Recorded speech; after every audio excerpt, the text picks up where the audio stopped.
What's up, guys? Welcome to Small Time World. I am your girl, Small Time Hero. Let's jump into season 4, episode 4 of Invincible. Hurm. Okay, so this episode, I've seen a lot of discourse of people talking about how it was a filler episode, how they cut budget and they, did a few things that a little like a filler episode. But I think there was some really important notes in this episode. So let's do a review and let's talk about some of the things that I thought. Okay, let's do it. So this episode actually opens up in Art's workshop, and we find out that Mark let himself in, and we see Mark actually having a crisis of faith, which I think is really, really important to note because of how the episode kind of plays out. But yes, we see Mark having a crisis of faith and basically saying that he kind of wants to quit. And he tells Art that he is turning into his father because, in the very first episode, he actually kills Russ. And he killed Russ because Russ had the Sequin stuck to him, and it was like the only way to actually take out the Sequin. We also see in episode 3 where he comes very close to actually killing Titan. So we have seen Mark kind of like have this aggressiveness towards him. So I understand where he's coming from while he's talking to Art. I think it is significant that he's talking to Art because Art, is someone who represents the beginning phases of Invincible and all the way through. Like, even in the beginning, he wasn't dating Eve. She was just a teammate. Art is somebody other than Debbie who kind of represents everything that Mark was before he was Invincible.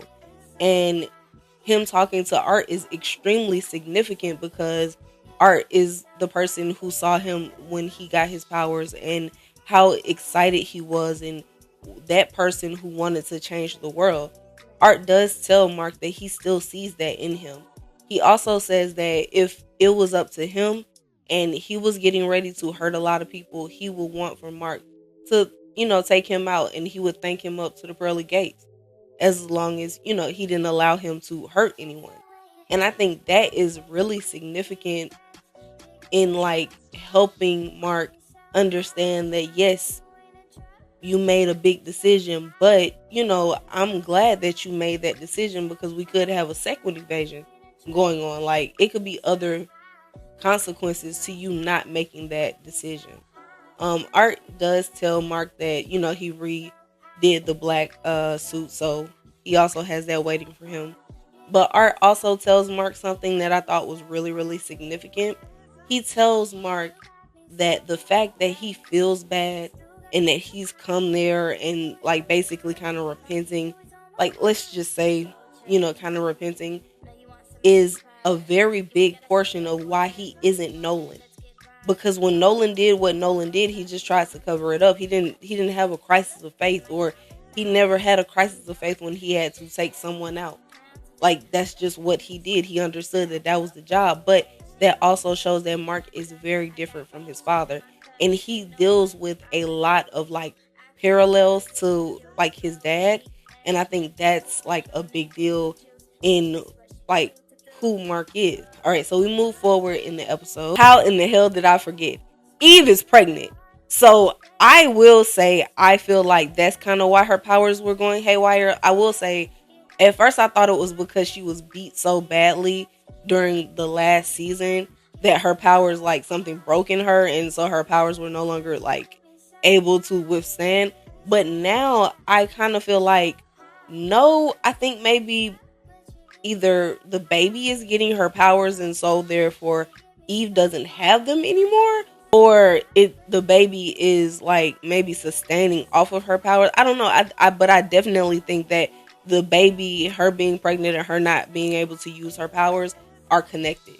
So I'm really excited to see where we go with that. I don't necessarily know if I want to see them become parents. Is that in the comics? If that's in the comics, tell me, because I haven't read Invincible comics, although I've had chances to.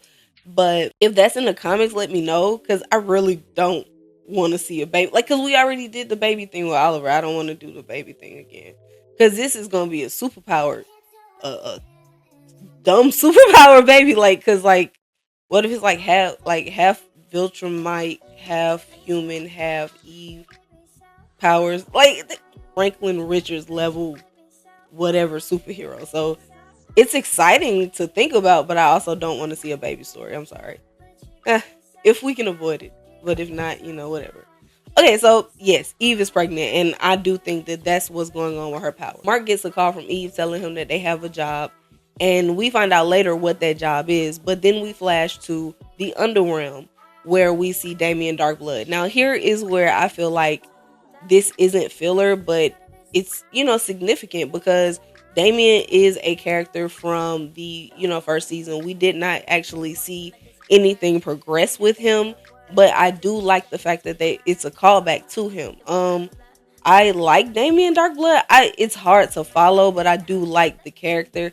And of course, Damien and Kahar are voiced by the incomparable Tom Clancy. So that's like really dope. We got a whole Tom Clancy episode. I thought that was really cool. So we flash forward to Damien and Domina, his sister, and the rest of Clan Darkblood. And right now they are actually fighting against Volcanikka.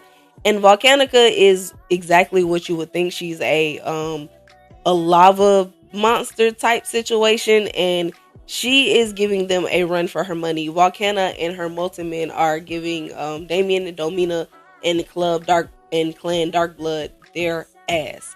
And she's able to take out most of Clan Darkblood using the molten men and also like her lava. She is accosted when Damien and Domina actually get the upper hand, but that upper hand comes with a consequence, and she basically punches her fist through Domina's face. The only part of Domina that is left is literally like the top of her head, and she like filled her body up with lava. It was incredibly crazy. So this part of the animation is really, really smooth, but it's also like a lot of animation. So I feel like that kind of takes up for the falling of it all, and then the throwing of it all, and then the falling of it all. I feel like that kind of makes up for that in that sense. So I'm not really too mad about that because we got a whole lot in the beginning. So Volcanikka she is wasting their ass, literally. And she does not kill Damien, but she does allow Damien to collect the pieces of Clan Darkblood, and his sister's head, and also like him. And she sent him back to talk to Satan and basically give Satan a message that she is the great beast and she is not gonna like go through this again, and she is taking over this realm. When Damien does finally get to Satan, Damien is basically about to summon Satan, but Satan comes out of the this feels weird. He comes from like the cavern where he's like, don't summon me, I'm already here and I already know that you lost. And like there's a moment between Damien Darkblood and Satan where he's like, the scraps of my family. He's like, I've eaten already. And Damien is like, hey, look, I get it. We're in the middle of a battle, but there's no reason to be hurtful. And we see like compassion and say like, of course, because like we do get an explanation about how it's not exactly the same, or not honestly not what we think our consciousness can understand of Satan. So in that moment, Satan actually apologizes to Damien, and he tells Damien basically, hey, look, I'm sorry. I will revive them. I will bring them back. That was mean. Basically, like he takes accountability, and it's really, really weird. But we do see that this is not like what the devil is supposed to be, so we can kind of have a better understanding of what's going on. But Damien tells Satan that he thinks that they should do the conjuring spell again. Satan kind of tells Damien that hasn't worked before. And Damien says that he was kind of nervous about what it would bring down. But at this point, we're desperate and we got to make a Hail Mary pass. Damien is like, I didn't want to actually use this, but I have some of the blood from the Guardians crime scene. I'm going to use this blood and I'm going to summon Omni-Man. So Damien does the ritual. He calls, does all of the chanting and everything. And he uses the blood. But of course, Omni-Man isn't on Earth right now. So he isn't able to actually be called, and we find out that Mark is pulled down. Mark is actually pulled down because, he does have Omni-Man's blood in him, which also begs me to question, like, would Oliver have been pulled down since he would have been, like, next technically next in line, but I don't know because he's an alien. I don't know, but that was something that I thought about. We find out that Damien did conjure Invincible during the fight that Eve called him for. So we find out that that fight was with Cahor, which also, like I said, is voiced by Tom Clancy also. And that's like a big deal because like Tom Clancy is really having an episode. So Cahor, if you don't remember, is like the Egyptian god that's been trying to possess like different men. And before, like, we found out that he's a sexist dickhead.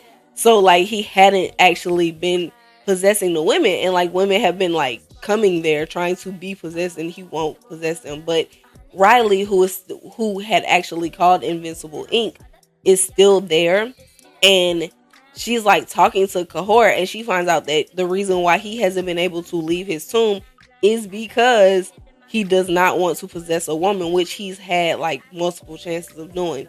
So finally Cahor possesses Riley, and we see him walk out of the fucking tomb. So this nigga's finally out of the tomb, and y'all called this a filler episode. We got Cahor back. So yeah, we find out what's going on with that, and then he finds out that she can't actually fly, and that Invincible flew her there. So yeah. Back to Damien and Invincible. So Invincible is like, okay, so why'd you bring me here? And Damien is like, listen, Satan is basically being ransacked, and Invincible's first reaction is to like basically beat up Satan, which I felt like was a little funny because it was like he has no problems just jumping in there and taking Satan out. I thought that was kind of funny. Like, infuse your religion within your show. But infuse religion within your show. But yeah, so Damien does explain to Invincible that Satan isn't necessarily what we as or him as a surface dweller would expect Satan to be. So Damien explains to Invincible about the 7 ages of existence and how Satan lives in the 6th age of existence, and they don't talk about the 4th age of existence and all of that different things. So Invincible actually is explained that, and he kind of gets what he is here for.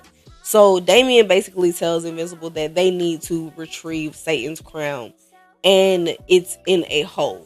Now this is the part of the show where a lot of people were like kind of upset about it's not a whole lot of animation, but like you get a lot of smooth animation throughout the episode. So I feel like that was pretty smart to save money here. Like, you don't have to do a whole lot of animating. You can kind of just get that done. And, like, you used it twice. So, you definitely saved a lot of money in this situation. Like, when Invincible does retrieve the crown, we don't actually see the fight between him and Cerberus because we are with Damien Darkblood.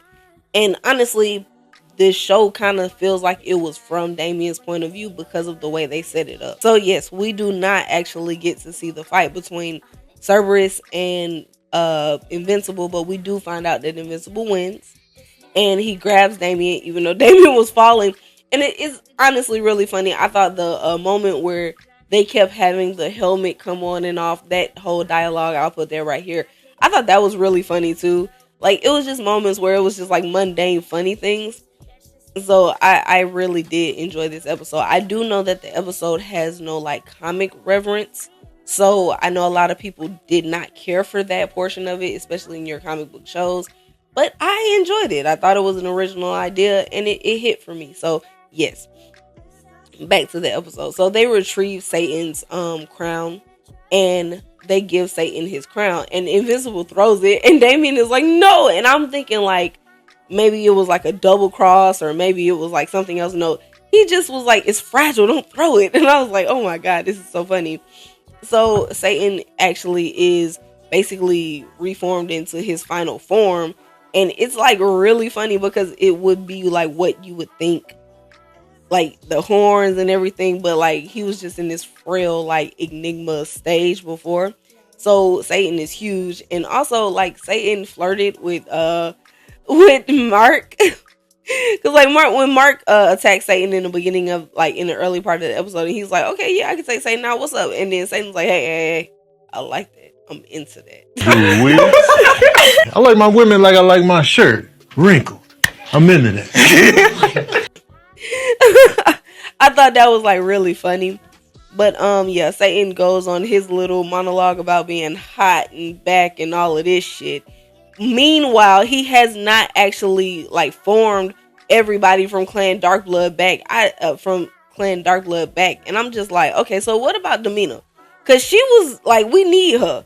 Like the way y'all set up this episode is like we need her. So what's going on here? So she's not able to go into battle, and once again, Damien actually has to ask Mark to help them. And he explains to Mark that the vial, she's trying to raise the vial so that they can come up and basically attack Earth, and that will be how she would attack Earth and take over Earth. But the demons and Satan torture the vial, which is a big deal for them because they do feed off of the torture and the pain and everything that the vial give out. She's trying to raise the vial right now, and if they actually do get out of the pits, it's going to be really, really hard, and it's going to spill over into the human world.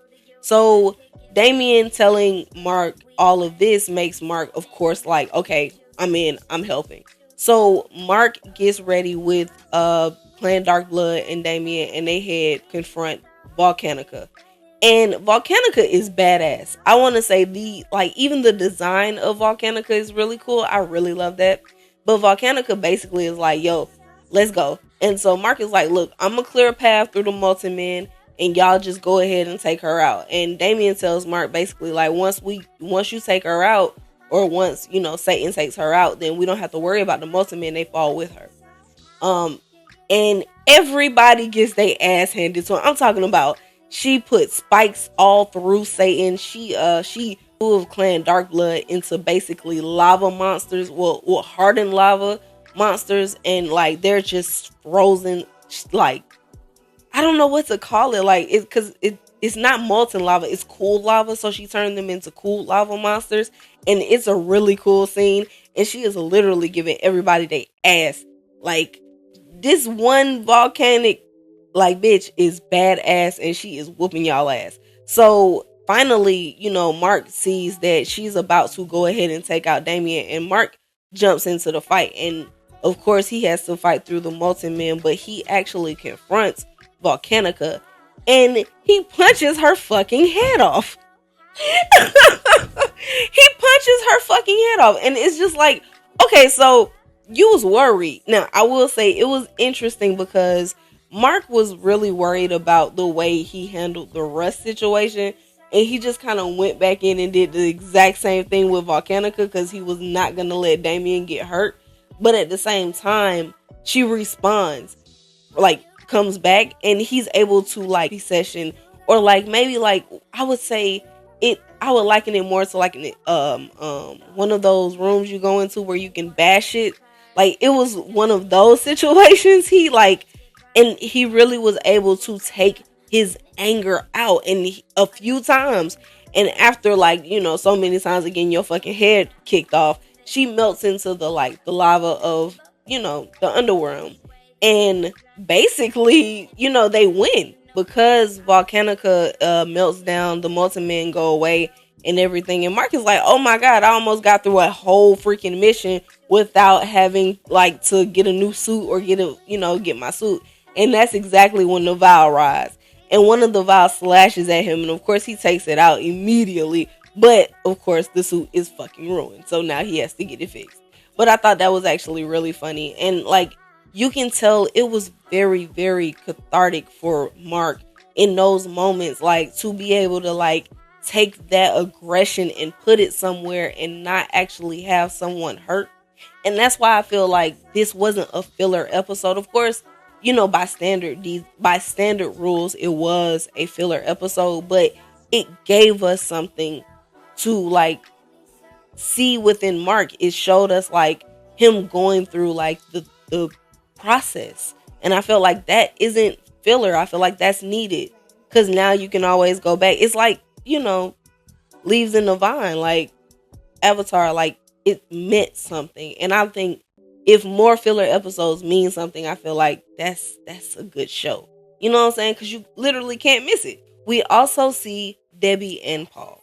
And one of the things that we see Debbie and Paul doing is that they are having conversations about homes. well, he's like, hey, look at this house, and he's basically trying to like surprise her with the home. And he's like, and Debbie falls in love with the house almost immediately. She's like, oh my god, this house, it has something that I told you, like the double islands. And she like realizes, oh, this is the house he wants for us. And Paul is like, yeah, let's buy a house together. I'll sell my house, you sell your house. We'll have enough room for us, the boys, everything. And we can start over together, because also Nolan is definitely, if he can come back, he's going to come back to that house, and I don't want to be there. Like, he didn't say that, but that's kind of how I felt like he was coming. So after we see Mark 6-inch punch Volcanikka's head off multiple times, and she actually, kind of melts back into the lava, we actually see a conversation happen between Damien and Satan, where Satan basically tells Damien that, I think that you have paid your debt, tenfold to us, and it's time for you to go back to the surface too. So they're getting ready to send Invincible back, but also Damien back. So I thought that was really cool. And Satan's also like, and I need to keep my eyes peeled for what's going on the surface also. So it would be perfect if I had someone who could do that for me. We see Will. Hello, how can it be a filler episode when Will's there? But Will is there, and he is actually talking to Eve, and Eve tells Will that she is pregnant. And Will is like, oh my god, he is like excited. But of course, Eve actually isn't really excited about this. She's more so like, I don't know if I'm ready for this kind of responsibility. I don't know if this is something that I can actually do. And I think that's real, especially with how young they are. And I'm going to be real with you. Like, I think I've already said this. I don't want to see a baby storyline with them. They are very, very young. We can do the baby later, right? But Will is very happy. And I feel like that's a good sign for a friend to be really happy for you. Will asks Eve if she's told Mark. Eve says no. And Will is like, well, you need Mark instead of telling me, because he's the one that has to do it. And also, of course, Will is our audience proxy. So he's like, did you guys not use protection? And she's like, yeah, we use protection. And then he's like, so maybe Mark has super powered sperm. And I feel like it took me back to Spider-Man, where the radioactive sperm in the Spider-Man story. So I was just like, that's actually funny, because that's really a question a comic book nerd would ask. I wonder if he has super strong sperm or whatever. Even Superman, that was a conversation about him and Lois. So after Mark leaves and he's actually let go, he's in our world from the underworld, we actually see Mark enjoy flying again. We actually see Mark enjoy flying again. We see him enjoy being a superhero, enjoy his powers again, and we realize that was a very, very therapeutic thing for him, 6-inch punching that Volcanikka's head off, because we can see the joy kind of coming back.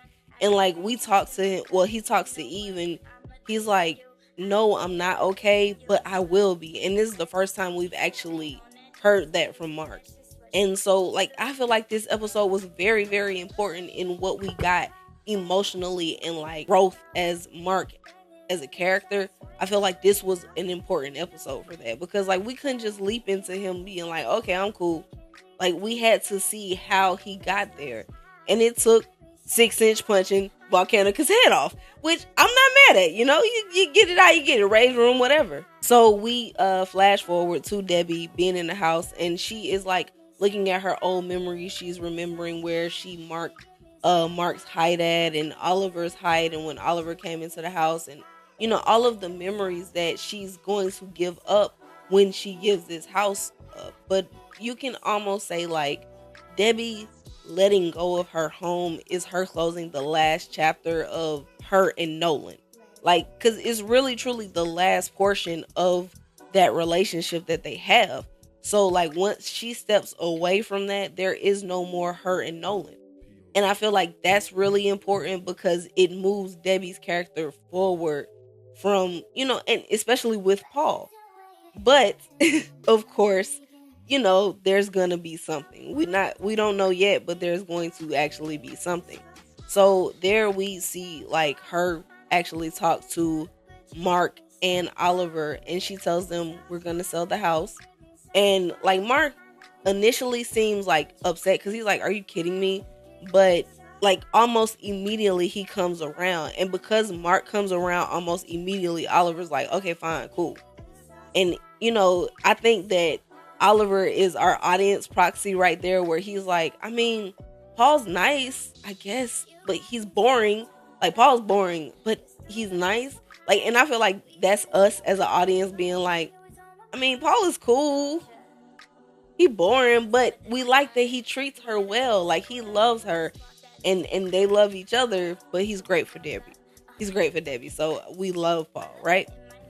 And she definitely tells them that they're gonna leave. And so after Debbie tells them that they're selling the home, Mark actually goes up to his room and he goes onto the roof, and he's just sitting out there. And we actually see Eve come find Mark, and she's getting ready to tell Mark that she is pregnant.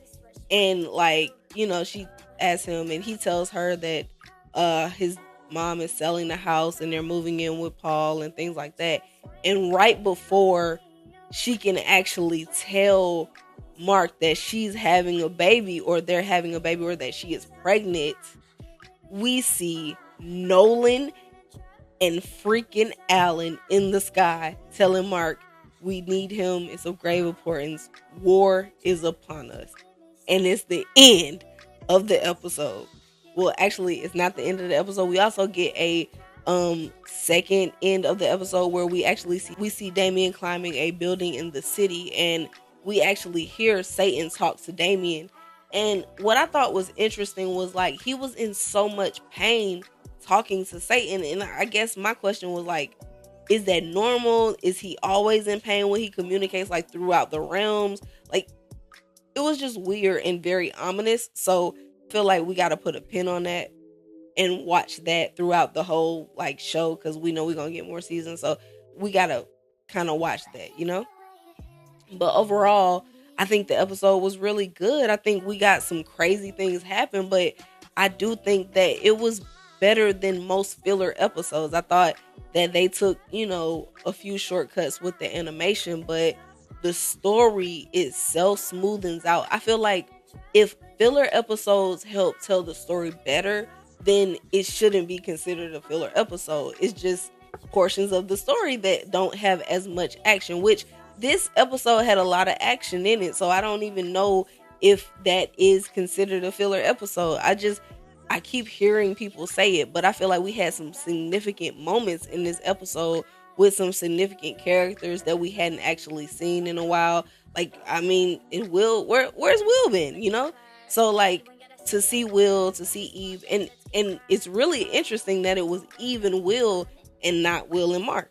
So like, it's really a good episode. I think it was I know it has a lot of low ratings, but like if you go back and watch the episode and you get past like the way Damien sounds, because it's hard to follow the first time, but if you get past it, you can actually like enjoy the episode and you see it for what it actually is, which serves as a therapy session for Mark. But yes, that is episode 4. I am really excited to get this episode out to you. Once again, guys, I am still on my road to 500 subscribers. So please, please, please like, subscribe, share, send it to a friend, like play it over again, watch it a few times, then go watch the episode. Tell me what I missed, write me in the comments, all those things, because we are on the road to 500. And I love giving you guys these reviews, and I want to continue to give you guys these reviews on time. So in order for me to get this stuff out on time, I really truly need that following there. So yes, please, road to 500. Make sure you like, share, subscribe, send it to a friend, send it to your cousin, send it to your mama. All right. So I will holla at you guys on episode 5. All right.